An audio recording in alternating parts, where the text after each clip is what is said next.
Let's start. A warm welcome to this event organized by the University of Southern Denmark and think tank Europa, and also a warm welcome to those of you following us online. I should obviously also welcome you, Timothy Garton, as professor at University of Oxford, but I won't.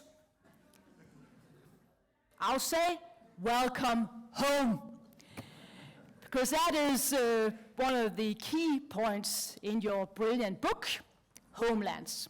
A central feature of being European is exactly to be home abroad, all over Europe. Så velkommen hjem. And as those of you who have already read your book can confirm, you both know your Søren Kierkegaard and your Birgitte Nyborg. Konrad Adenauer, Winston Churchill, Jens Otto Krag, Helmut Kohl, Angela Merkel, Volodymyr Zelensky. Why am I referring to these European men and women of European integration? Well, because they have all been honored with the Karls Prize in Aachen for their service to European integration, just like you, Tim.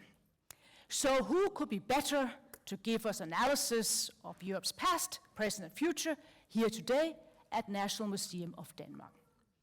A tiny, tiny, tiny part of Europe's grand history is also our common history. Your books were the core reasons why I wrote my PhD on Hungary and Poland's return to Europe. We have both, for quite some time, been engaged with the European Council on Foreign Relations. We were just in Kiev together. I'll never forget your big smile when we sort of went on the train from Poland. You just entered the train and you said, "There's nothing like a long train trip to keep you young." And although you have forgotten your screwdriver, you immediately fell into discussion with some who had, and also had red wine, and there you were obviously discussing Europe, the world, and so forth. And well, this is also the third time that I have the pleasure of moderating you here in Copenhagen after 2009 and 2017. Unlike you, I don't use notebooks. My handwriting has been ruined, maybe it was ruined all the time, by computers and smartphones. When I chaired Robert Habeck, the Vice Chancellor of Germany, a couple of months ago, he looked with horror at my notes and just said, "I hope your brain isn't as chaotic as your handwriting." Well, I'll let that for you to decide afterwards. But what do you do when you don't have any notebooks and you sort of want to find out what we actually talked about previously? Well, you use Google and you also consult podcasts that were produced during our various conversations. And in 2017, we discussed how one could take a mental walk through the Brandenburger Tor down to, well, going through Unter den Linden and ending up at the Humboldt University, where you have the Café Weltgeist. Since I'm doing a fellowship in Berlin at the moment, I took that trip on bike last week, and I have news for you, Tim. There is no Café Weltgeist anymore. So, what does this mean? Has the Weltgeist left Europe? And we are now living in a post-Western world? Or maybe it's a symbol of 24th of February and all the atrocities that followed? Well, that's part of our conversation and your sort of lecture at the beginning. How did we end up here, where now both post-war and post-war Europe have come to an end? What happened to the 89 Europe that we celebrated, for instance, in the ceremonial hall of university? And where are we now, to quote another temporary Berliner, David Bowie? So, without further ado, ladies and gentlemen, I give you Timothy Garton Ash. The floor is yours.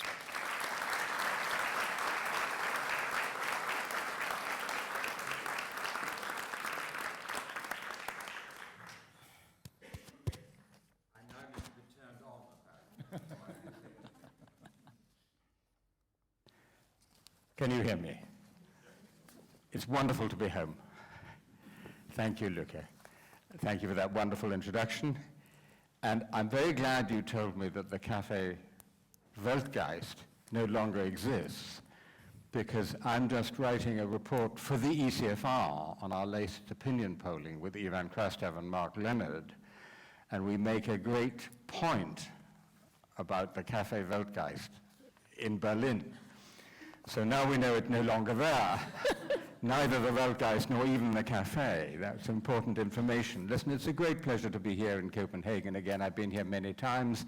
And at lunchtime, I had the huge pleasure of being in Borgen, or as the English say, Borgen. Who would have thought that the whole world followed with fascination Danish coalition politics? But it made great television, and I gather that even today you have another episode in real life of Borgen. So it's a wonderful moment to be here, and wonderful to be doing this with Luca Fries, who plays such a fantastic and inspiring and dynamic and motivating role in debates about the EU. We've worked together on the ECFR for many years. We, as you mentioned, most recently in Kiev. We never did get that bottle of red wine opened, by the way. You've forgotten that. It was a great failure. But it was an extraordinary and very sobering trip, which I'll come back to. And of course, thank you to the University of Southern Denmark for sponsoring this event. So this book took me just 50 years to write. 50 years of traveling around Europe, witnessing great events, talking to major figures, but also to so-called ordinary people who also made an important part of this history, writing it all down in notebooks like this one, Luca, on which I may also record something about this evening. Studying Europe in more conventional ways in libraries and archives, worrying about Europe, writing about Europe. It's a very unusual genre. It's history illustrated by memoir and reportage. So it's full of stories, but the stories are all there to illustrate the history. And the history in this book, and here I go to my perhaps puzzling title, is in a kind of conversation with a book many of you will know, Tony Judd's Post-War. So Tony Judd's title, Post-War, had an obvious and a less obvious meaning. The obvious meaning was after the war, i.e. after 1945. The less obvious meaning was after war. That's to say, it was the story of a Europe which set out no longer to be a continent of war. But of course, the truth is that for many decades after 1945, that was not true. The major West European colonial powers, including my own country, but also France and Portugal, spent 30 years after 1945 fighting quite brutal colonial wars to defend their imperial possessions. Eastern Europe had a series of armed conflicts, including the Soviet invasion of Hungary in 1956, of Czechoslovakia in 1968, the so-called Stan Wojenny, the state of war in Poland in 1980-81. I've never forgotten walking across what used to be the death strip and the Potsdamer Platz in Berlin the day after the Berlin Wall was opened. They'd literally just lifted out the great concrete slabs, and I walked across surreally this strip where the day before one would have been shot into East Berlin, and there I met a young East Berliner who told me he'd just seen an improvised poster which said, "Only today is the war really over." And that's not just a story, because I think it tells a profound truth about Europe behind the Iron Curtain, which is that for all of Europe behind the Iron Curtain, the war was only really over in 1989, right? So then we entered what I call the post-wall era, which starts on the 9th of November 1989 with the fall of the Berlin Wall, in which we set out, at long last, to be really post-war, to achieve Immanuel Kant's perpetual peace, to have a Europe without war and without walls. And you all remember what a wonderful, optimistic, hopeful time that was. And here we are 33 going on 34 years later, and we have a major war in Europe, the largest war in Europe since 1945. We both saw the evidence of it in Ukraine. And we have wars going up everywhere, between Hungary and Serbia, between Poland and Belarus, between Spain and Morocco, and so we have a Europe of war and wars again. And I argue that the post-wall period came to an end on the 24th of February 2022 with Putin's full-scale invasion of Ukraine. Now this post-wall period, so between 9th of November 89 and the 24th of February 2022, is, and this is one for Luca, a famous football fan, sorry about Manchester United yesterday, it's a game of two halves. So painting with a broad brush, the first half of this period, roughly speaking from 1989 to 2007, is a story of extraordinary progress. There's a remarkable spread of freedom across the eastern half of the continent, and with it an unprecedented enlargement of the geopolitical West, of the EU and NATO. That, of course, started in southern Europe already with the end of the fascist dictatorships in Spain, Portugal, and Greece, but now you have East Central Europe, Southeastern Europe, the Baltic states, into Ukraine. The EU is 12 member states in 1989. By 2007, it's 27. NATO is 16 to 26. The Baltic states, which, as you know very well, which did not even exist on the map of Europe in 1989, although they always existed in the hearts and minds of their peoples, now not only democracies, free, increasingly prosperous countries, but full members of the EU and NATO. Of course, this was not a period of uninterrupted progress. That's not how history works. So you had 5 wars in former Yugoslavia. I write in considerable detail, having witnessed those wars in this book, about them.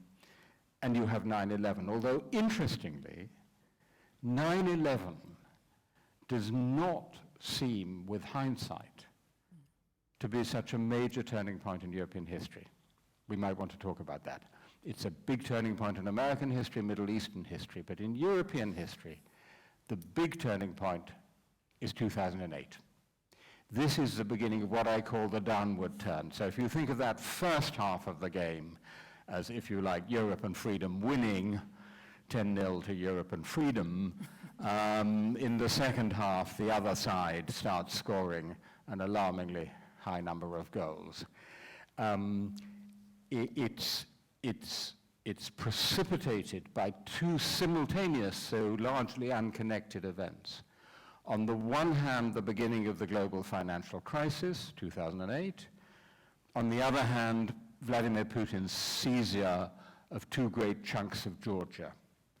Both events happening within a couple of months of each other.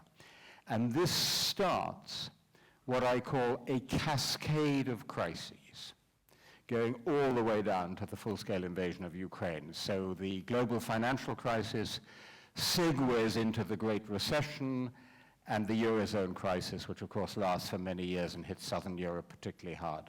Already in 2010, Viktor Orban starts demolishing democracy in Hungary. Hungary today, full member state of the European Union, no longer a democracy. I personally find that a shocking fact. Then, of course, 2014, you have Putin's seizure of Crimea and the...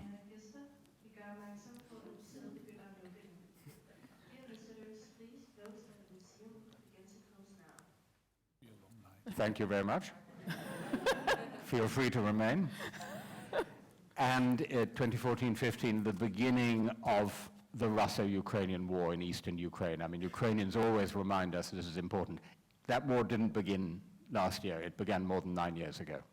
2015, refugee crisis. 2016, Brexit and the election of Donald Trump. COVID pandemic, rise of populists across the continent. and then all the way down to the 24th of February 2022 and the beginning of the largest war in Europe since 1945. Now, by the way, I don't use the term polycrisis. Many of you will have heard this term polycrisis, because polycrisis suggests simultaneity. That's what Juncker was thinking when he first used the term, that they were simultaneous, and that misses the causal connections. It's actually a cascade of crises where each crisis feeds into the next, and that's important to note. Now again, just as in this first half of the game, not everything was going well, it's important to say that in the second half, not everything was going badly.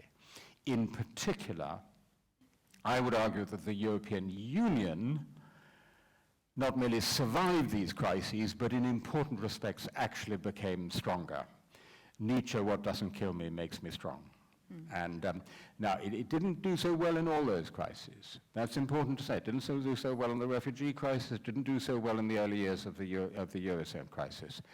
But in response to the COVID pandemic, and in particular in response to the challenge of the war in Ukraine, you really had that mechanism of challenge and response. And so the EU actually has made a very strong, coherent, united response, and indeed, in response to COVID, did what it should have done in response to the Eurozone crisis, namely Next Generation EU with mutualized European debt and grants as well as loans. So it's important to say that the EU in many ways has emerged stronger. Nonetheless, there is something to be explained. Why, after this long period when everything seemed to be going so our way from the point of view of a liberal European, did we have this sharp downward turn in this cascade of crises? And that's part of the question of the book. By the way, part of the motivation for writing the book was this understanding that things had been going wrong. And it's also a kind of appeal to young Europeans to step up and defend what we've achieved.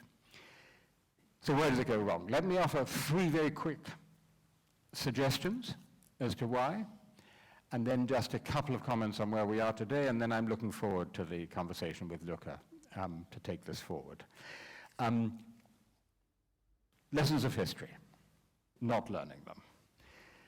Some of you will have heard of a great German historian called Reinhard Koselleck. I don't know if that name rings a bell with some of you, wonderful German historian. He has a wonderful essay called The Unknown Future and the Art of Prognosis.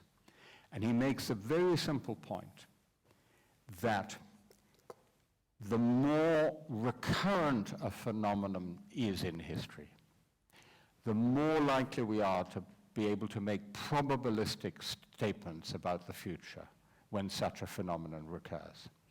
So, to take a rather obvious example, the statement, "we will all die," can be made with a rather high level of probability, because in a rather large historical data set, there's no known example to the contrary. Wars, revolutions, what happens to people who've been in power too long? These are such recurrent phenomena that we can make probabilistic statements when these things recur. Okay? So another such phenomenon is declining empires. Let me tell you something about declining empires. They don't like it. Ask the British. Ask the French. Ask the Spanish. Ask the Portuguese. Ask the Dutch. I think you lost your empire a little longer ago, but maybe you didn't like it at the time. And so they tend to fight back, right? As I mentioned at the beginning, we forget West European colonial powers, even while they were building this wonderful, peaceful, cooperative Europe, were fighting brutal wars to defend their colonies in places like Algeria and Kenya and Angola and Mozambique. So when the largest remaining empire in Europe, the Soviet Russian land empire, just softly and suddenly vanished away in just 3 years between 1989 and 1991, we shouldn't have assumed that was the end of the story, right? So one story I tell in the book, another story, is of a conference in St. Petersburg in 1994. It's a German-Russian conference, but I'm a kind of honorary German, so I'm there. And it's very, very harmonious and constructive, and everybody's saying positive things. But there's this one rather unpleasant-looking little man, some kind of a sidekick of the mayor. Nobody takes any notice of him. Nobody has any idea who he is. But at one point he just pipes up and he says, we really have to remember that there are territories that were historically always Russian, and they're now outside the Russian Federation. And he specifically mentions Crimea. And he says there are 25 million Russians who are now outside the frontiers of the Russian Federation, and we have a duty to look after them. Anyone guess his name? V. Putin said his name. And so just 3 years after the end of the Soviet Union, 20 years before this man actually seizes Crimea, the imperialist revanchist instinct, the basic desire to get back as much as possible of Russian empire, Russian sphere of influence, Russian greatness, is there in full force. That's really important to understand. But it wasn't yet Russian policy. And I'm not going to argue we were wrong to try to help Russia modernize, because I think we were right to try and help Russia modernize. And actually, even in his first years, Putin was relatively conciliatory towards the West. It's an important point. By the way, he didn't explicitly oppose the eastward enlargement of NATO, up to and including the Baltic states. It's an important point. There's a lot of mythology around this. But my point is this. When it started happening, that is to say, when the empire started striking back, as declining empires tend to do, we should have said, aha, we recognize what's happening. We've seen this movie before. We know this pattern from history, and therefore started to develop a stronger reaction. And in particular in 2014. For me, 2014 is the turning point at which the West failed to turn. I would argue if we had had a much stronger response then, stronger sanctions on Russia, sent more military aid to build up the Ukrainian defense, tried to go after the dirty Russian money swilling around Londongrad, diminished our energy dependence on Russia rather than further building it up, and sent a really clear message to Putin, we might not be in the mess we're in today. So we failed to learn a lesson of history. That's suggestion number one. Suggestion number two is simply our old Greek friend, hubris, right?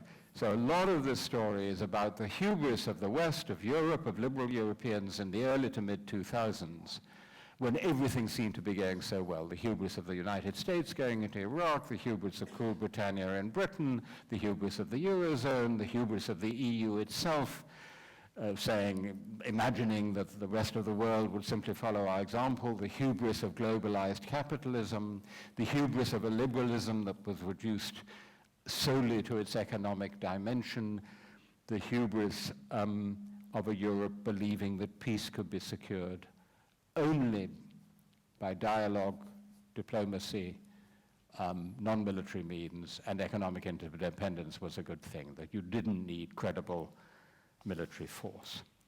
But underpinning that hubris was, I think, a more fundamental mistake, which is a mistake in how we thought about history. Put at its simplest, this was a fallacy of extrapolation. We took the way things had been going, particularly since the fall of the Berlin Wall, namely rather well, and simply assumed that they'd go on going that way, right? So there'd be problems along the way, but there'd be setbacks. We took the most non-linear event in modern European history, the fall of the Berlin Wall and the end of the Cold War, which was a 1 in a million example of historical luck, what Machiavelli calls fortuna.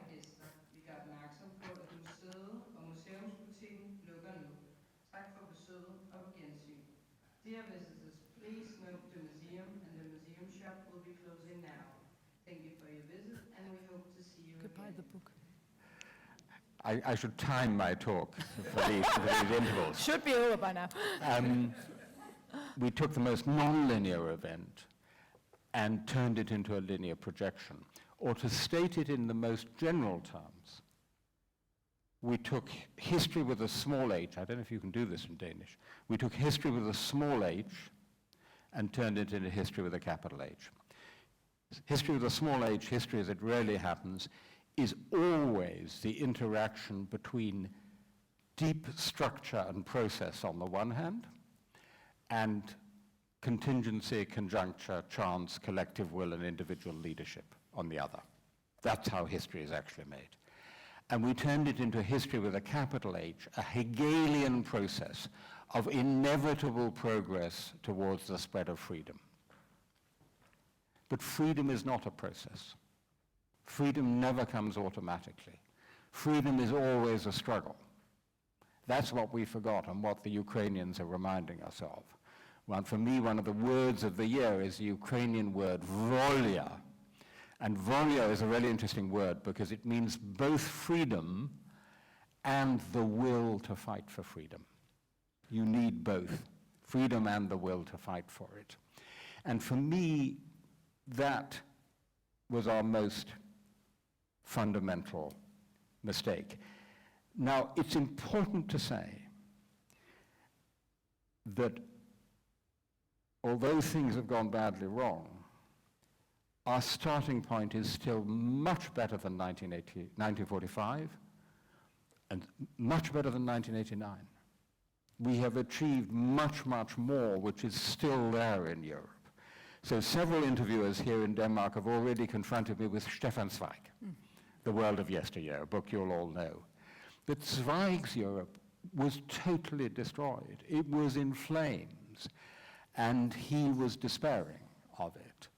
Most of our Europe is still intact, and in fact, we have built the best Europe we've ever had. But it's very much under threat.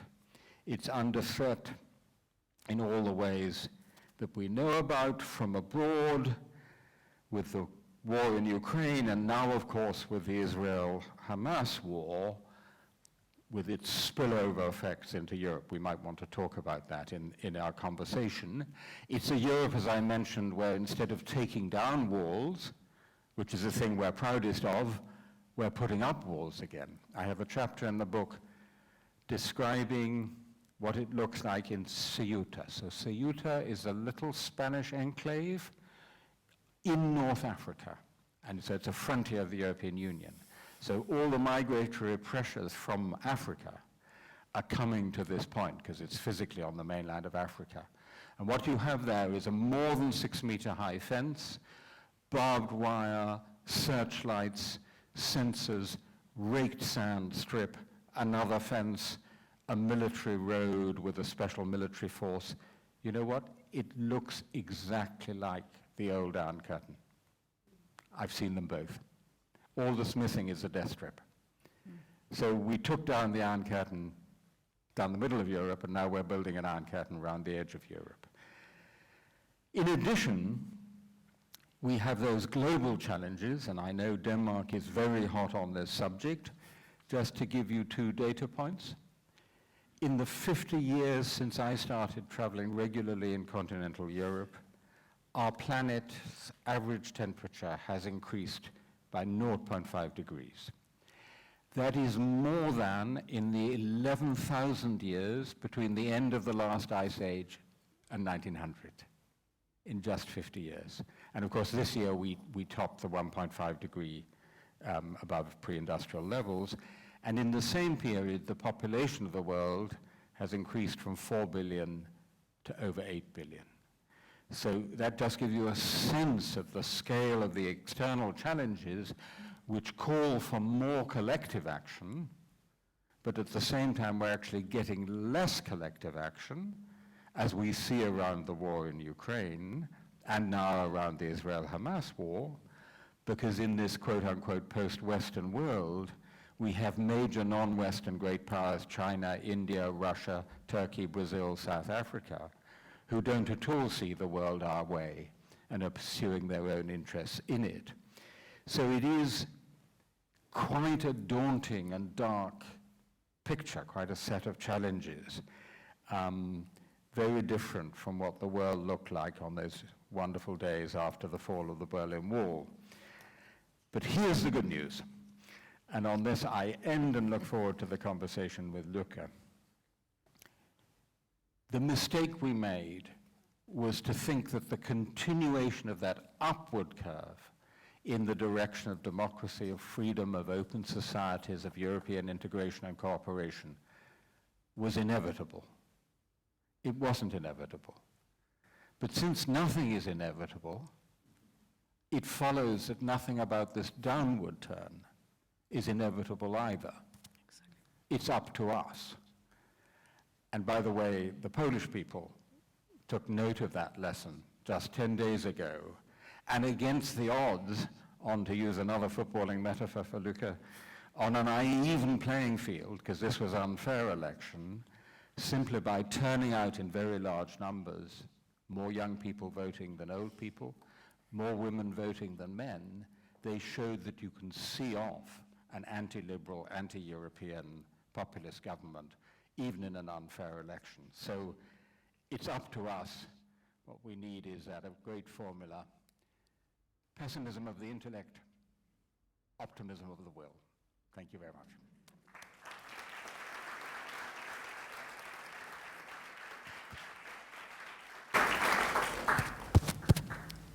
Just going to see whether this works. Yes, it does work.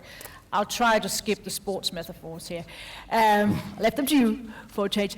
Thank you very much. Lots of things to discuss. We'll start up here, and then I'll make sure that there's also time for you to ask your questions. Let me start with a game. Scrapples. I'm glad we didn't play Scrapples in Kiev, because you've come up with a word I think is unbeatable a couple of years ago. Weltpolitik, Fähigkeitsverlust, Vermeidungsstrategie. Say after me. Weltpolitik, Fähigkeitsverlust, Vermeidungsstrategie. I counted last night 47 letters. I'm not sure, is there an English term for this? Is there an English term for this? It needs about 10 words in English, yes. Okay. But basically it's about that Europe should develop a strategy so we don't lose even more power than we've already done. And you mentioned that obviously we have the war in Ukraine, but now we also have the Iraq-Hamas war. Will we be able to tackle both? I mean, can I just add to the picture? We also have a very real threat of an armed conflict between China and the US over Taiwan. The latest round of ECFR polling, which is coming out early next month, has some really telling figures on this, which I'm not allowed to reveal. We also face the danger, the very real danger, of a second term for President Donald Trump. So, I mean, the challenges, Luca, are obviously enormous. And while I think our response to the war in Ukraine has been good, we are all over the place on the Israel-Hamas war, partly because it's a domestic issue for many of our societies. We're almost nowhere when it comes to Taiwan, to the Indo-Pacific. And if you ask yourself, if Donald Trump pulls the rug on Europe, are we actually ready to defend ourselves? The answer is clearly no. So, you know, I would say way to go, and we actually have to get our act together, and in particular, beside obviously the discussion about the institutional issues around foreign policy decision-making, which is also coming in the context of enlargement, but immediately, it's quite clear to me that US support for Ukraine is going to be dwindling. It already was before the Israel-Hamas war.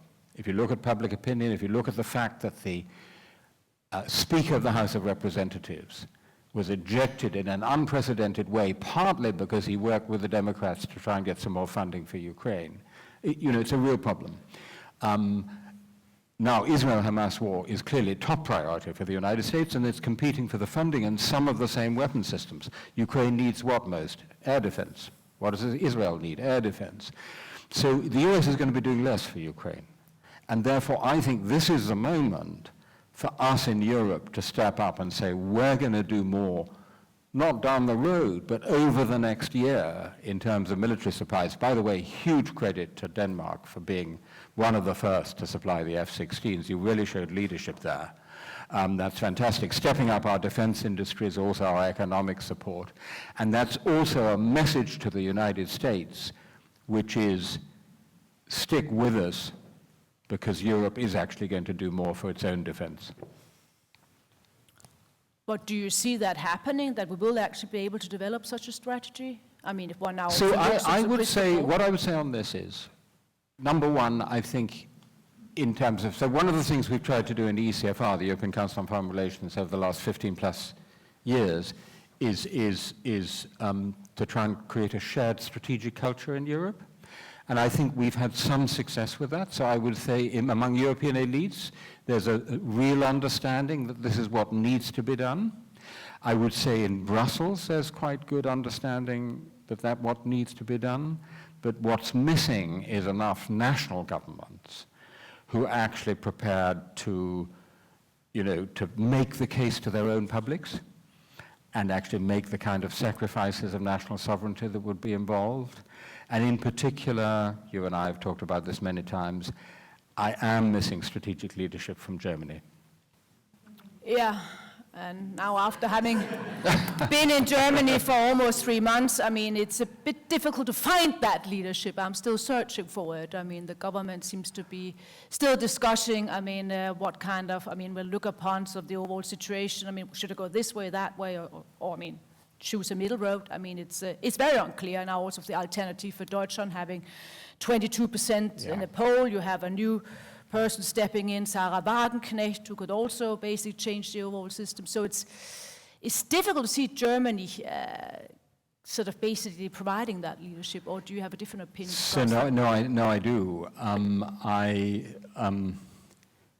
In addition, I mean, in some ways, I think 2023 is turning out to be a new 2015, where the fear of immigration is driving the politics and driving it to the populist right.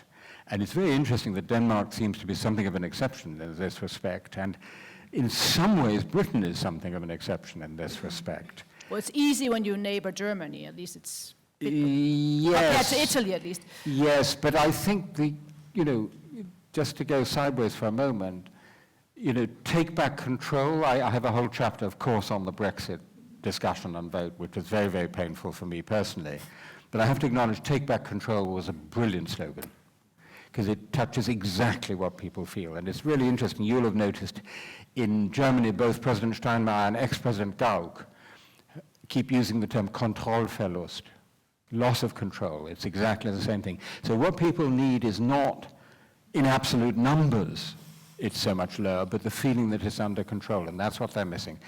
That's driving the politics.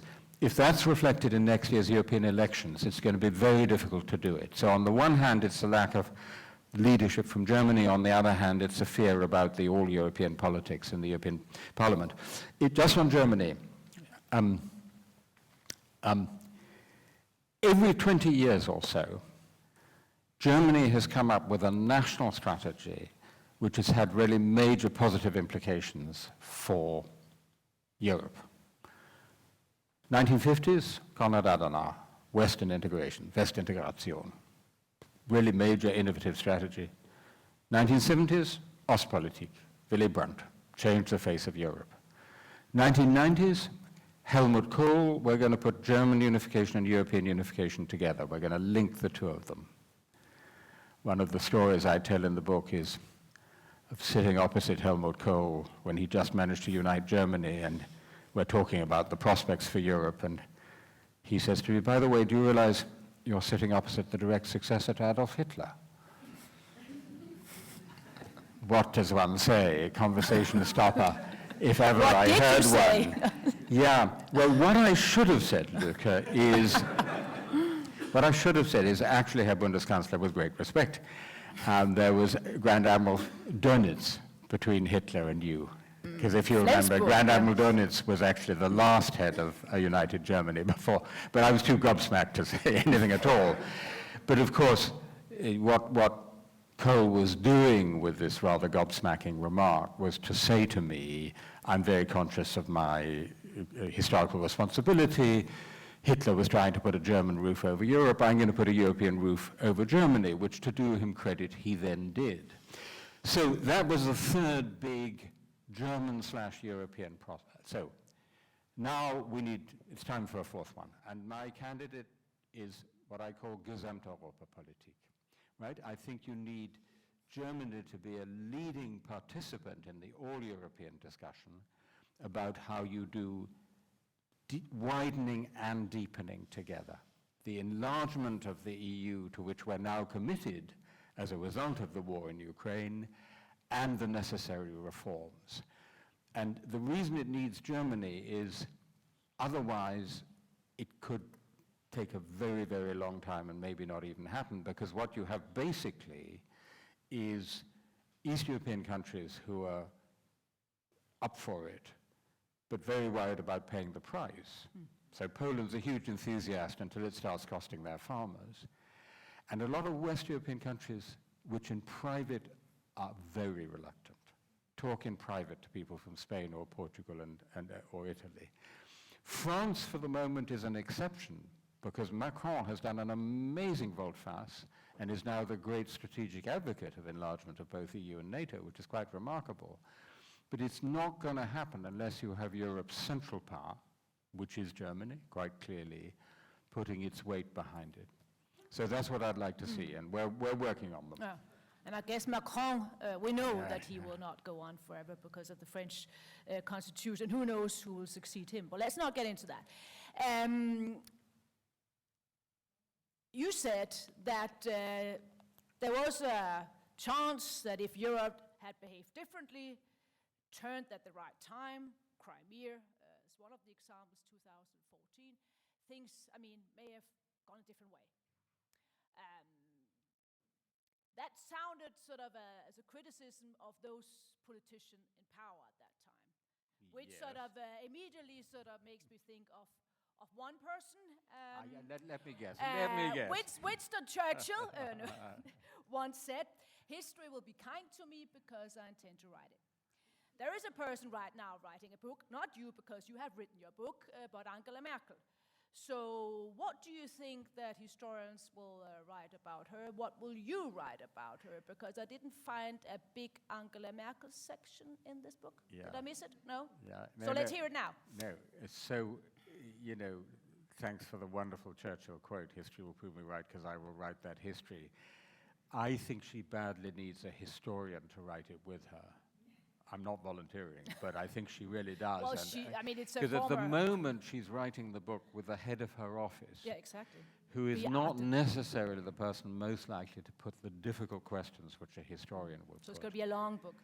And by the way, there was a wonderful title suggested somewhere for her memoirs, and the title was My Excuses.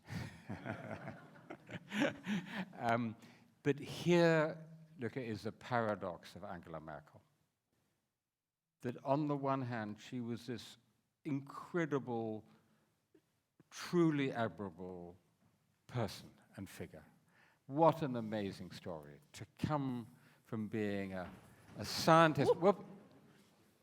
My goodness. Are you okay? Yes, good.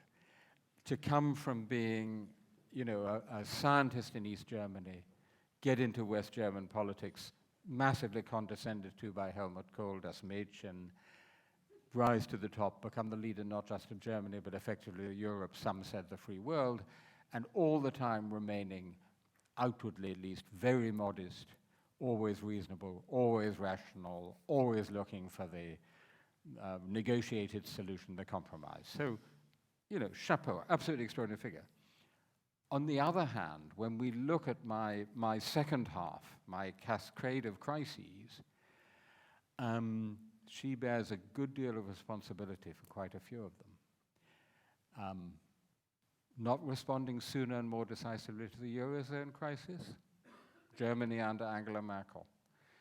I would argue, some may disagree in this room, panicky departure from nuclear power after the Fukushima disaster, makes the energy transition much more difficult at the moment, meant you became much more dependent on Russia.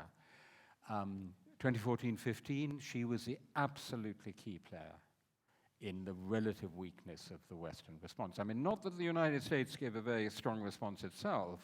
Obama's attention was elsewhere, but nonetheless, in Europe, she was the key player. It's Russia, we look first to Germany. Hungary demolishing democracy, again, by far the most influential single country in Hungary is Germany, with its vast investments there. Michael Ignatieff, the former head of the Central European University, said to me once, you know what? The thing that had kept the CEU in Budapest was a phone call from Merkel to Orbán. It's a phone call that never came, so Hungary. And then Germany becoming so economically dependent on China, right? I mean, it absolutely stands out. Roughly 10% of GDP, give or take, of German GDP is in one way or another dependent on economic relationship with China. Now, what all those have in common is that they are, to speak biblically, sins of omission, right? So they're all things, with the partial exception of nuclear power, that she didn't do rather than things she did do. So she managed a status quo power, but she didn't make those big changes that were needed on all these issues. So I think it's going to be, I think it's going to be a demanding book to write. So let's see whether Gad, sort of the publisher that also came out with your book, will publish that book. So let's see whether that's going to happen. I guess one could say with regards to her Russian policy, I remember covering a number of EU summits where also Russia was on the agenda, I mean, constantly, but nobody really cared about it. I mean, that was sort of part of it. Minsk also, I mean, at least she tried, but nobody else sort of kind of was active on these particular issues. Yeah, I mean, so, I guess Poland and the East Europeans cared a bit about it. I think, to be fair, look upon the sanctions, for instance. I mean, what they say, actually, our friend and colleague on ECFR, Sylvie Kaufmann, the Le Monde journalist, has just published a wonderful book in French called Les Aveuglés, The Blind-Sided, which is about German and French policy. And one of the points she makes is actually East Europeans were warning at those European councils, but it was the big powers in the EU that weren't taking enough notice. But what is interesting is here, obviously, that you make the argument here that leaders can play a role, because if Merkel had a different policy, you would have had a different sort of outcome. At the same time, you also write in your book, I mean, two examples of that. I mean, 86, when Gorbachev was elected, you could have had somebody completely different. Absolutely. Romanov. Yeah, his name was Romanov, and I say, a good name for a Tsar. And then there was in 99, Putin, and not Boris Nemtsov. So you have sort of structures obviously playing a role in international relations, but people also matter. Individuals, don't let anyone tell you that individuals don't matter in history, and just Russia in the last 50 years has had two, Gorbachev and Putin, because what Luca is alluding to is that Yeltsin was toying with the idea quite seriously of appointing as his successor, his anointed successor, Boris Nemtsov, who was actually a great reformer. And then the financial crisis happened, for which Nemtsov was held responsible, and also, entre nous, Yeltsin needed protection for his family after he left office from possible prosecution, and so he switched to Putin, and that's another great historical what-if.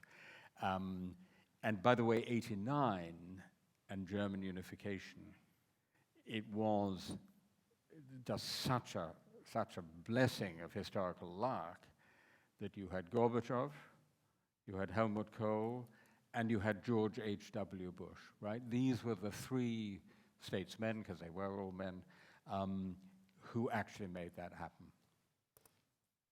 There is actually now an advertisement, because you cannot go to the Café Weltgeist, but you can go to the German History Museum, also under den Linden. There's a brilliant exhibition at the moment. It's called Roads Not Taken, oder es hätte auch anders kommen können. So there, obviously, they also have 89, how things could have happened, developed completely different. But they also have many other examples, such as if Austria, not Prussia, had won the Battle of Königsgrätz Or in Denmark in 1864, if I may say. Absolutely, it always boils down to that. Ostpolitik, you've written, I was going to say a long book on that, but that sounded like the book that's coming out by Angela Merkel, but a very interesting book on Ostpolitik.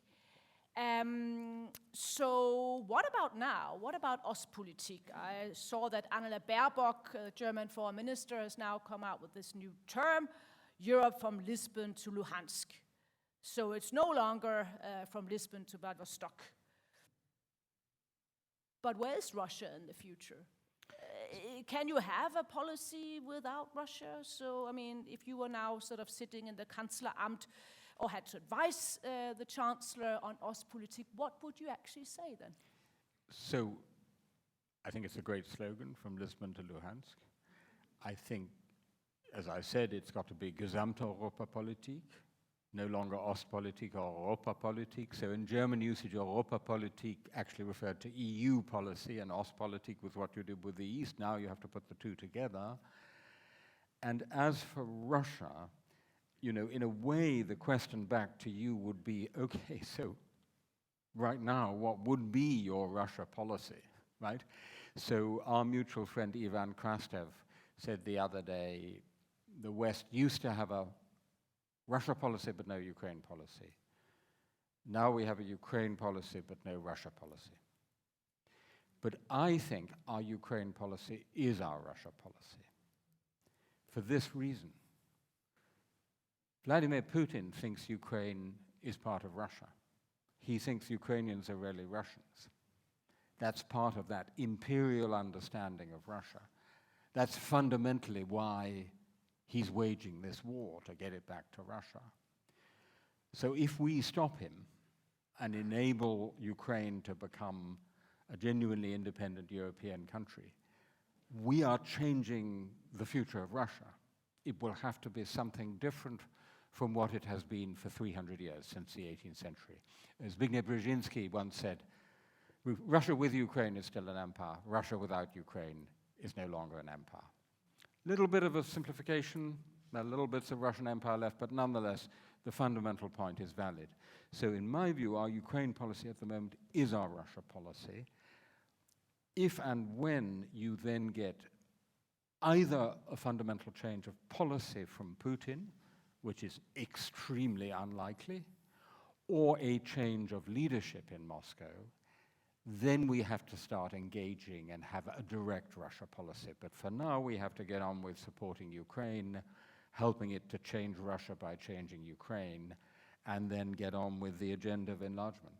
And helping Ukraine obviously means then weapon delivery. That was also a debate that we had while we were in Kiev, but also dual enlargement, NATO and EU. Starting right now. Yeah, So 8th of November, the Commission will come out with a very sort of evaluation of the candidate countries, including Ukraine. But somebody said to me the other day in Berlin that everybody supports opening accession negotiations with Ukraine. Let's just leave Viktor Orban aside. But nobody wants to close them. Because of agriculture, size of commission, voting weights, and whatever. Yeah, okay, so see here, think like Europa. For me, that's old thinking. Because it's thinking, pass it on. Because it's thinking enlargement how we did it before, right? You have your checklist of 267 points, you tick all the boxes, and then maybe you'll come in. Big bang, one big go. That's not how it's going to work here. It has to be done differently. What we have to do is to put together three things. I call them the 3 R's. Reconstruction, reform, and reaching the EU. I'm thinking Ukraine. So you have to think those and do those three things together. So the way it's got to work is, because we can't wait till reconstruction or reform in Ukraine until after the war, whenever that's going to be. It has to start now.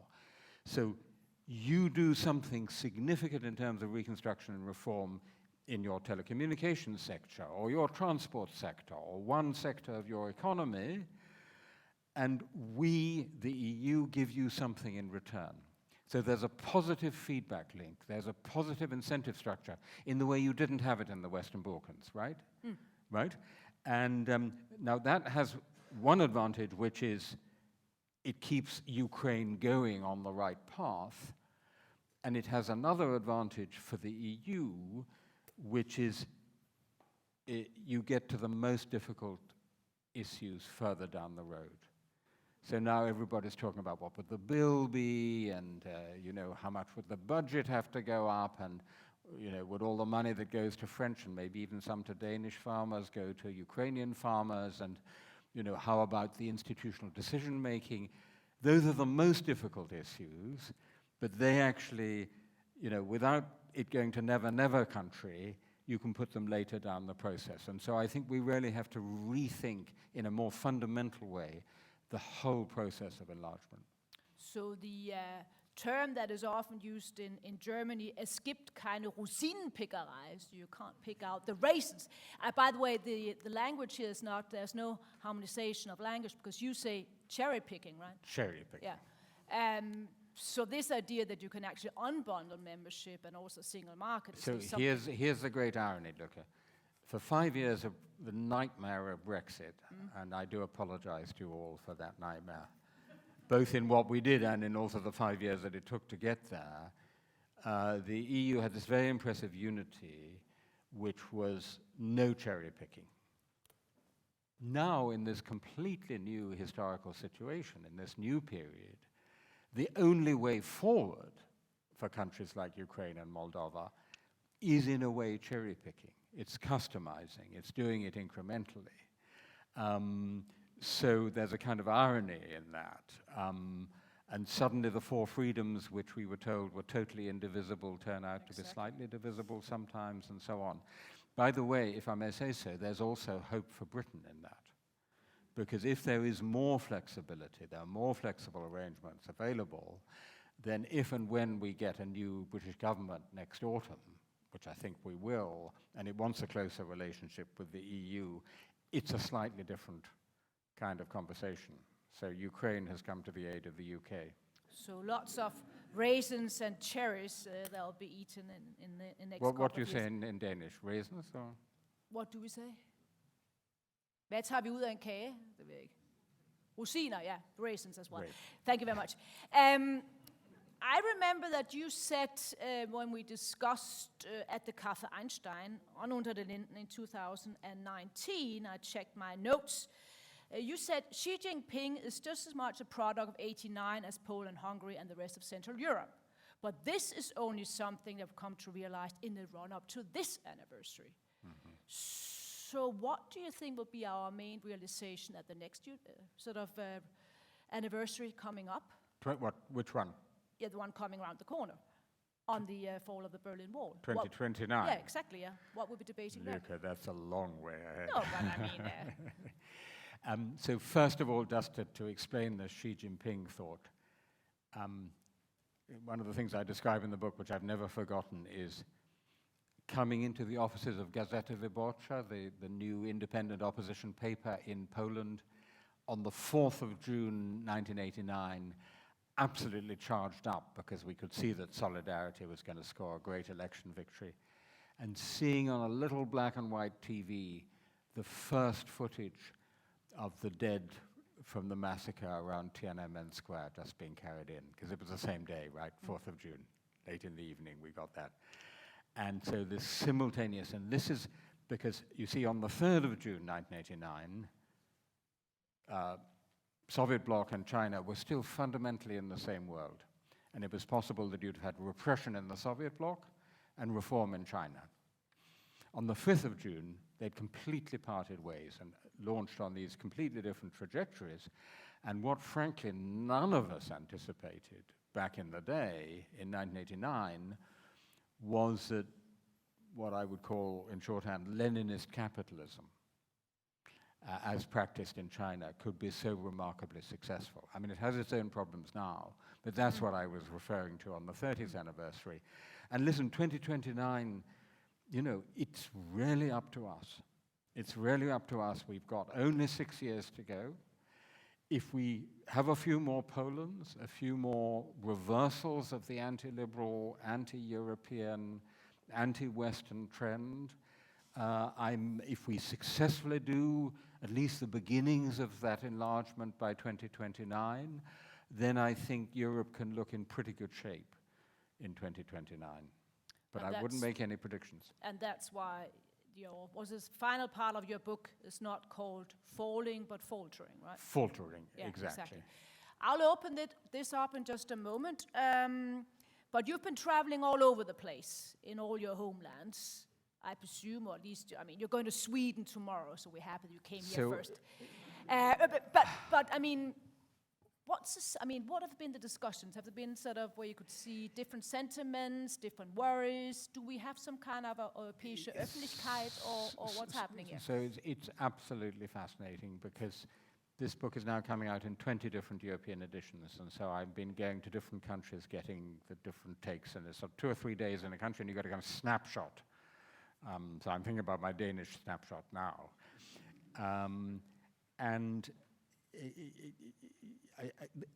The feelings about Europe are actually quite different.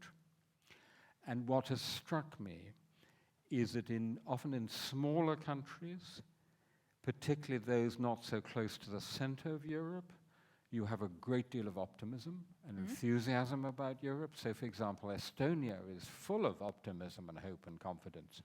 Ireland is a wonderful place to be to talk about Europe. Actually, Portugal is quite optimistic now, so those were 3 editions. But the larger countries nearer the center are much more depressed and anxious and morose. And so the conversation in Germany was very different, a big contrast to those in Estonia or Ireland or Portugal. So that's one initial observation, I think, plus the fact that we do have something we didn't have 30 years ago, which is a kind of shared strategic culture. So while the atmosphere, the feeling, the emotions may be different, you know, the subjects and the reference points intellectually are often the same. We've created something then. And of course, the one thing we all have in common is worrying about the United States. Yeah, and you were just there how many weeks ago? So I spent every summer at Stanford, so I was there for a couple of months. But I read a piece in The Guardian where you sort of came forward with a rather sort of blunt suggestion. I did. That a certain which I will share with you. Yeah? I will share with you. So I asked everyone I met, and I met quite a few sort of, you know, well-connected people, journalists, academics, politicians in Washington, a simple question. Who will be the next president of the United States?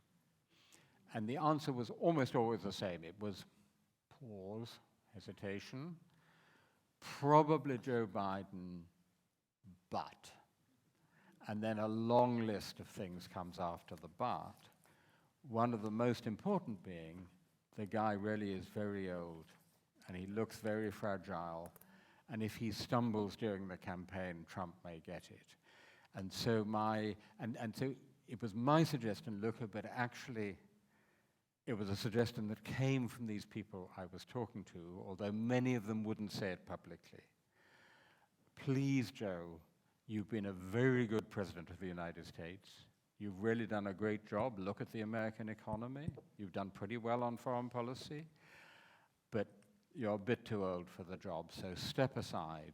There are some pretty good younger candidates, governors of several states, Gavin Newsom in California, Gretchen Whitmer would be an example, Josh Shapiro, potentially the first Jewish president of the United States. Let younger candidates have a go, and then the age card will be turned against Donald Trump. And I think not only will you have a better chance of defeating Trump, but actually, in the eyes of the world, the United States will look slightly less like a Brezhnevite gerontocracy. So we solved that problem as well. Yes, we have the first question over here. Please state your name and affiliation. My name is Ida Ebbensgaard. I am a fellow in artificial intelligence, and my question will be about that.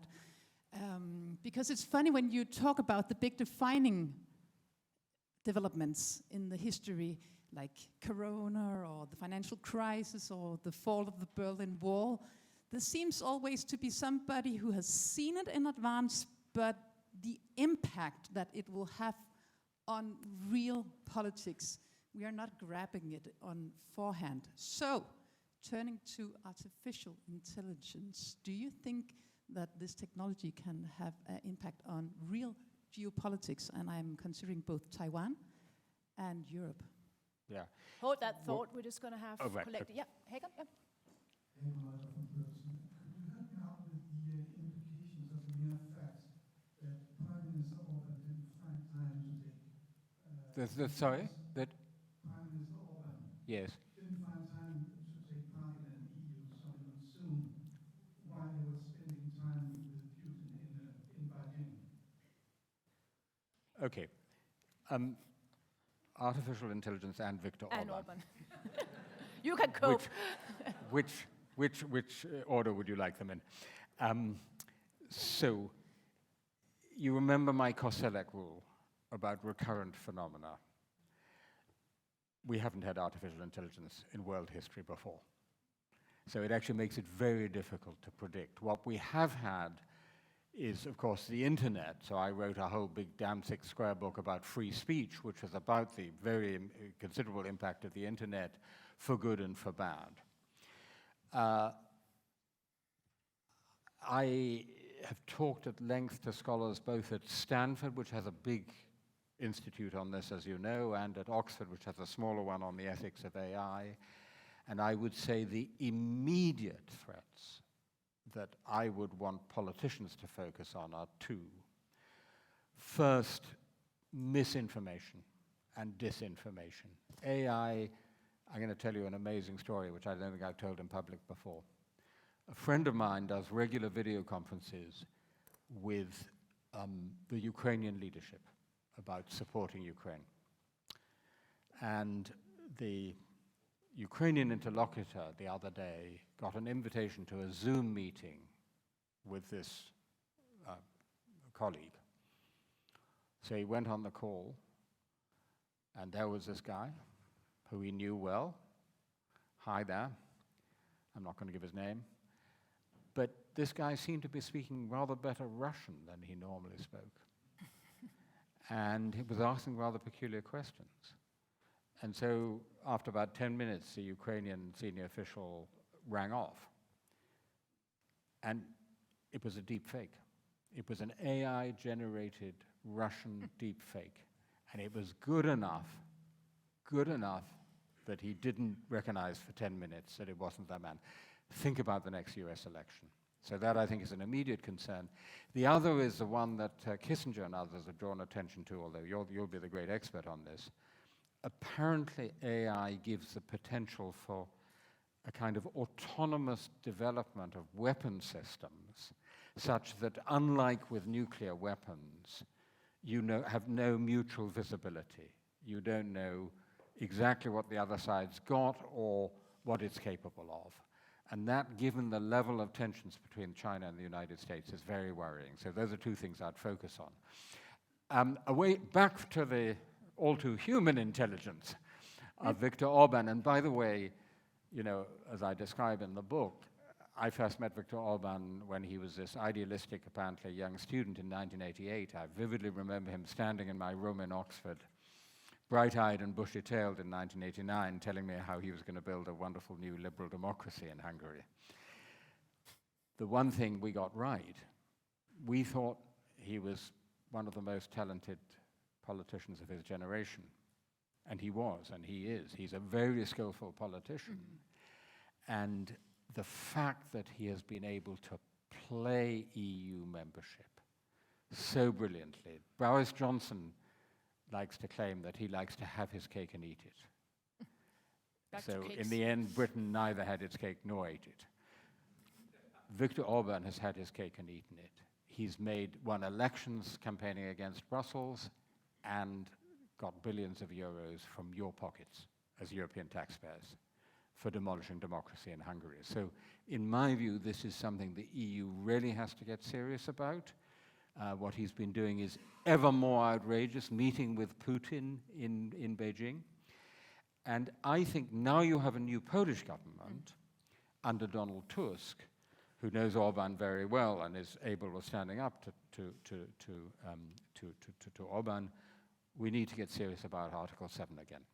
I mean, Article 7, if taken to the point, says that if all the other members of the European Council vote for it, the voting rights of that member state can be suspended. And I think that needs to go back on the agenda, because what Orban is doing is not just so outrageous, but so dangerous for the future of the EU. And Robert Fico from Slovakia is not strong enough. So, Help as Orban. you know very well, there's this term that one hears occasionally in Russia and Eastern Europe with, he's pragmatic. Well, I would say Robert Fico is pragmatic. He has a record of being opportunistic, and I think if sufficient pressure were put on him, yeah, you got the general idea there. I think he'd toe the line. 2 questions, one down here and one up there. Yeah, let's start here. Yes, I wanted to ask. State your name and affiliation. Yes. Although I know you knew the others as well. But My name is Iben Schake. I'm from think tank Europa. I wanted to ask about your second homeland, Poland. I wanted to ask about the elections, the recent election, and also what role do you see Poland play forward in the European Union? There's been a lot of discussions about what could be the real potential, so to speak, of Poland as a representative of Central and Eastern Europe. Biver, yeah, you have it. Yeah. My name is, is it on? Yeah. My name is Ries Jorgensen. I was ambassador in London for a time, but I'm asking about something completely different. You have referred to this cascade of crises that we are confronted with. You have made references to the US, to China. You haven't made any reference to the African continent, except that we don't like migration in Europe. How do you see the African continent? Is right now en route to becoming with BRICS, with China, of becoming a completely different continent than the one we are used to. The French have been out of they're not following losing their parliament, they're actually being out. So there's a tremendous change going on in Africa, and we are only considering how we can actually prevent them from coming here. Is that enough as a European strategy? Poland and Africa. Very nice to see you again. If I may take Africa first, partly because I know less about it.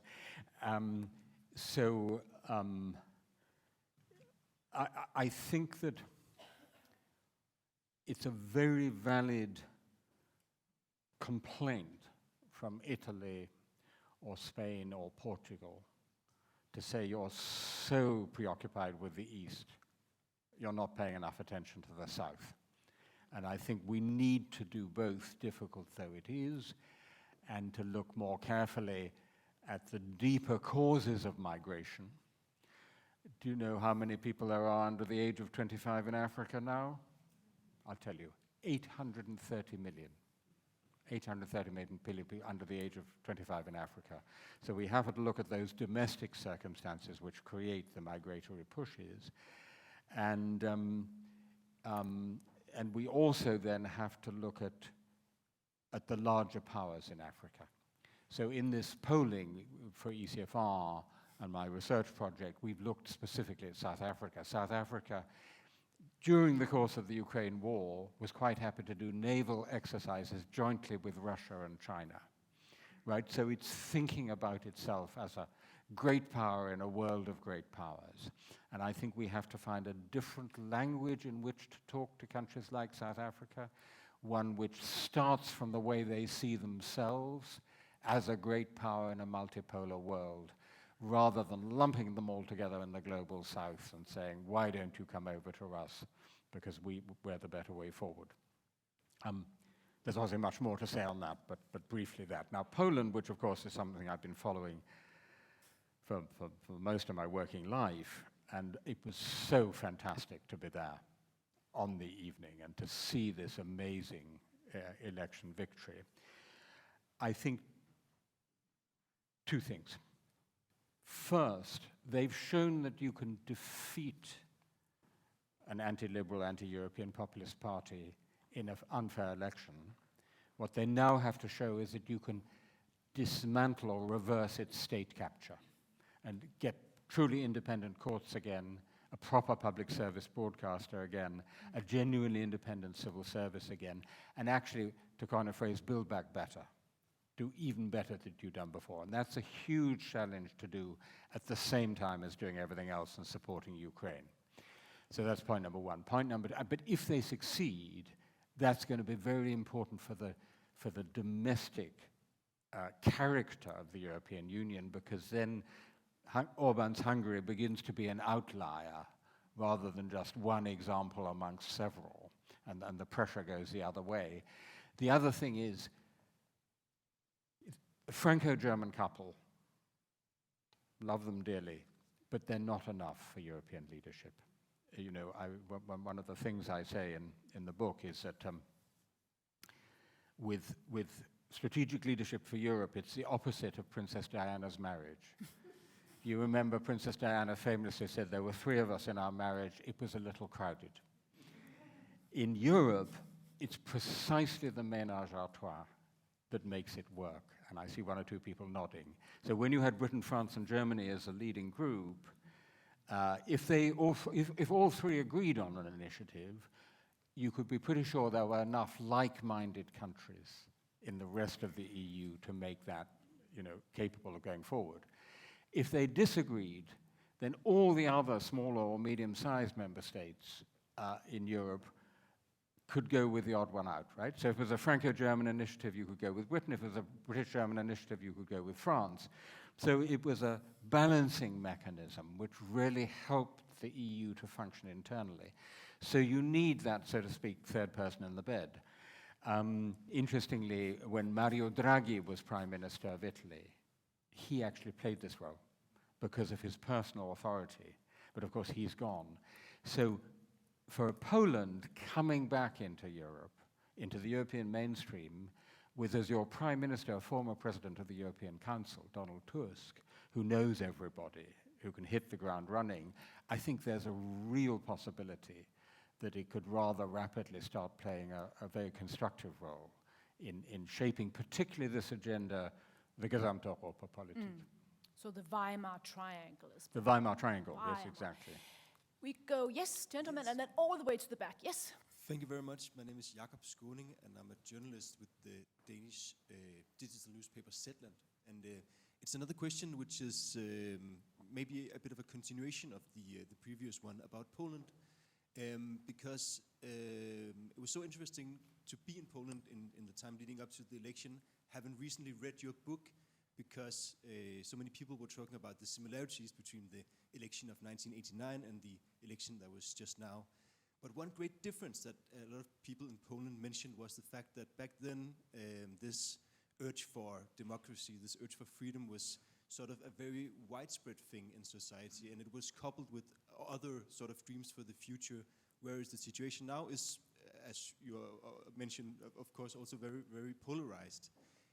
So I was wondering, the coming Polish government, what do you think will be their criterion of success for sort of proving that this more European, more democratic way might be something that could unite Polish society, and might that also be sort of a way to look at it for other European countries?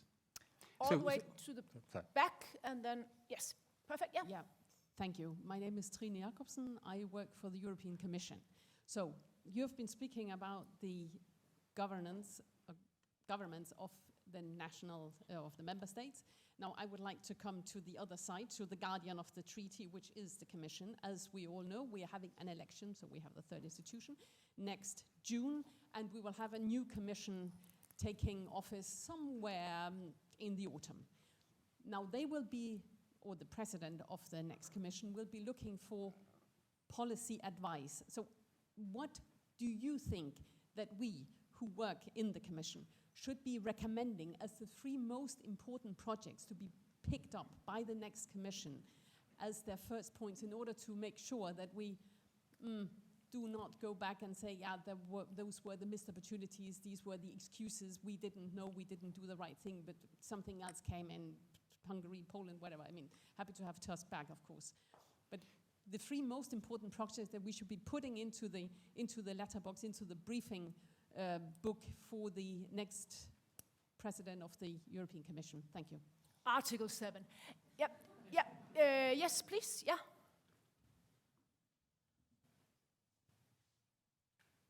And that'll be our final question. Yep. All right. My name is Katja. I'm from the Danish... Bit closer. Bit closer. Is that Yep. okay? I'm from the Danish MFA, but I don't represent them here. I'm just myself. Thank you, first of all. And my question is, I think from my point of view, just personally, I sort of sometimes think that Europe is irrelevant, looking at the global development economically, politically, in terms of demography. And my question is that it would be very interesting to hear your thoughts on sort of the relevance of Europe, not only globally, but also for Europeans. So that was again Weltpolitik, Fähigkeitsverlustvermeidungsstrategie, the final question. Then we had what should be in the letterbox, 3 sort of points on the agenda for the new commission, and then the criteria of success with regards to the new Polish government. Floor is yours. Okay. I was there on the 4th of June 1989, as I mentioned. I went to vote with particular good friends of mine.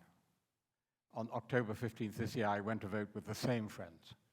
I mean, I didn't actually vote, but I went to the polling station with them. And the contrast in atmosphere was considerable because back in 1989, there was tremendous hope. And here there was fear. Fear that if peace got back one more time, you know, it would really cease to be a democracy. So it was a mobilization to defend a democracy, and you know, and a very big mobilization too. You know, as I say, there aren't many places in Europe where there are more people under 29 turn out to vote than people over 60. Normally it's the old who vote more than the young. So I don't quite agree with your diagnosis. I think there was a real mobilization to defend democracy, but the largest single vote share went to Law and Justice. They got 1 in 3 votes of those who voted. Now, I don't think those people were all voting for, so to speak, electoral authoritarianism.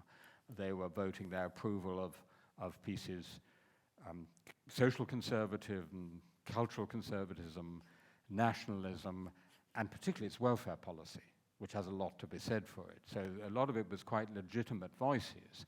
But what you put your finger on is another key danger, which is hyperpolarization, right?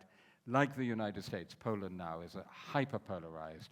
The two groups hate each other, shout at each other, can hardly, you know, greet each other in a cafe, and have 2 different realities. And that's another big challenge, which is how you get beyond that. And in that respect, proper public service media are tremendously important. One reason that Britain, despite Brexit, is not a hyper-polarized country today is that we have the BBC. I think in Denmark, too, you have a widely respected public service media, and that's a key to a well-functioning, not hyper-polarized democracy.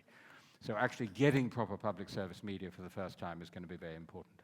European Commission, golly, what a demand. So I would say jobs for young Europeans, showing that Europe actually delivers for young Europeans. Gesamteuropapolitik, so the whole complex of widening and deepening, and I'm including in that foreign and security policy, in that whole complex, and of course climate change. Because the big danger in all of this is that we're again neglecting what is arguably in a longue durée perspective, the biggest single challenge of all, which is that we're frying our planet. And to the excellent question about Europe being relevant, if I understood the question right. That was the question. So what our polling shows is that Europe still has enormous soft power, which was defined by Joe Nauer as the power to attract, right? So if you ask questions of like, where would you like to go and live? Europe is absolutely top of the list, which of course, in a way, is one of our problems, right? That people want to come and live here. That's the irony of our soft power. But it is a huge asset. Very few people want to go and live in China. Nobody wants to go and live in Russia at the moment, even compared to the United States. But if you ask the question, what about Europe's hard power? Is it a geopolitical actor? Then not a bit. That's the US, that's China, that's Russia. So clearly, you know, we have this rhetorical aspiration to be a geopolitical actor, but the rest of the world is not seeing us that way. In the early 2000s, in this period of, you know, of great and often illusory hopes, we had this idea that the rest of the world was going to look like late 20th century Europe, that we were providing a model for the world, post-national, law-abiding, multi-level governance. Remember that. In fact, the rest of the world is looking more like late 19th century Europe, a world of competing great powers, of which we're only one and not even the most significant, right? So I think the beginning of the wisdom, and this is what our shared project with ECFR is all about, is understanding the world we're in, seeing it from their point of view, seeing how they see us, and then trying to work out how we can be more credible to them. So my advice, if I can add another bit of advice to not just to the European Commission, but to the EU's leadership, would be preach less, listen more.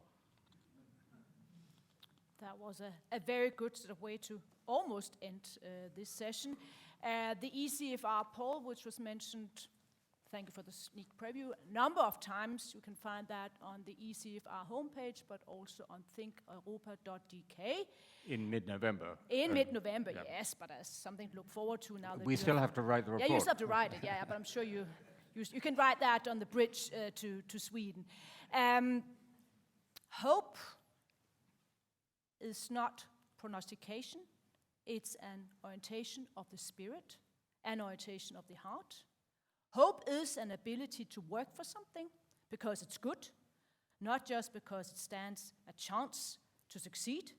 It is not the conviction that something will turn out well, but the certainty that something makes sense regardless of how it turns out, quote unquote. Václav Havel, also mentioned in your book, and you've certainly sort of made clear to us why it makes sense to work, among other things, for peace in Ukraine, victory for Ukraine, but also many other issues. I started out with homelands, and obviously you should also have a gift from your Danish homeland. So I have this goodie bag for you, Borgen. I can tell you that one of our students actually donated it to you. So, no, wait a minute here. So what do we have down here? Well, first of all, we have something that we all yearn for when we're outside Denmark and go to other homelands, so a Danish rye bread. Oh, my dear, my goodness. Yeah. Then we thought about sort of giving you maybe some Lego, maybe Carlsberg, and maybe Gammeldansk, which is something like equivalent to Hungarian Unicum or Italian Fernet Branca. I've been told, I don't drink it. But then we thought, no, let's do something else. So here is your own Borgen cup. Oh my goodness. Since you love Borgen. Wonderful. And obviously the most important thing, there's also a sweet here from Borgen. But I think the most important thing for you here is a notebook from Borgen. Fantastic. So now it'll be interesting to see what you write about this particular session and your trip. Do I get the bag as well? Yeah, you obviously sure. Yeah. Thank you, my dear. Thank you very much indeed. Thank you.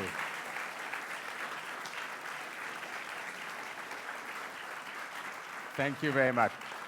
And now I'm feeling more and more hygge every minute. And now I give the floor to our co-organizer, Dean of the University of Southern Denmark, Peter Mølgaard. The floor is yours. Yeah, these are two very hard acts to follow, I guess. So I will be brief, also for the sake of time. This has been absolutely fantastic. Is this better? No, it does work here. Thank you very much, Tim. This has been fantastic. I've enjoyed reading your book, Homelands, A Personal History of Europe. Also because I have a personal history of Europe, as I guess many of us do. And for that reason, and just thinking about the last 30 to 40 years in Europe has been absolutely fascinating. And also for the talk today, I really thought it was mind-boggling. And the conversation, of course, with Lykke gave it a life that was fantastic. So thank you for that. I have one reflection that I want to add at this very late stage. And since you can't talk back, I think it's appropriate to close with that. I really think that the distinction between a cascade of crises and the polycrisis is important. And I think it is important to think about which crisis should we as a society, as a European society, prioritize. And being who I am, I would, of course, prioritize the climate crisis for many reasons, but because I think it is in many ways a root cause of a lot of the crises that we have, including migration. And other things that really put pressure on the decision power and the resilience of Europe. I think we have seen, and I'm very optimistic about Europe myself, in the sense that I think we've seen Europe actually take steps in terms of the climate crisis. We have Fit for 55. We need much more, of course, for that.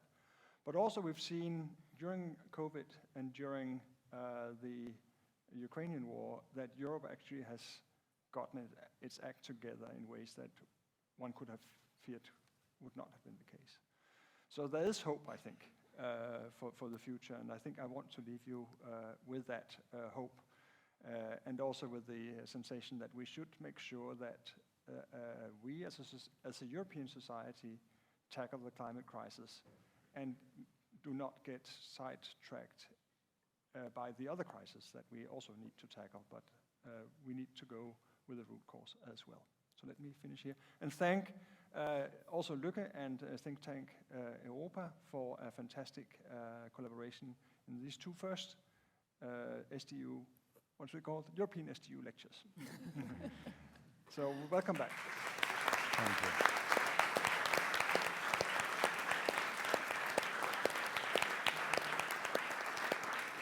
Maybe I should say. Yeah, you forgot. Yeah. I forgot something very important. I think the English title of Tim's book is Homelands, A Personal History of Europe. Yeah. The Danish title of the book is translated Europe, A Personal Trip. Yeah. And that is available over here, and you can buy it, and maybe also get it signed, I don't know, but that is possible to buy it for the very low price of 280 kroner. I'm assuming that's kroner and not euros. So Thank you very much. I want to get my copy. That's Very good. So better queue up immediately.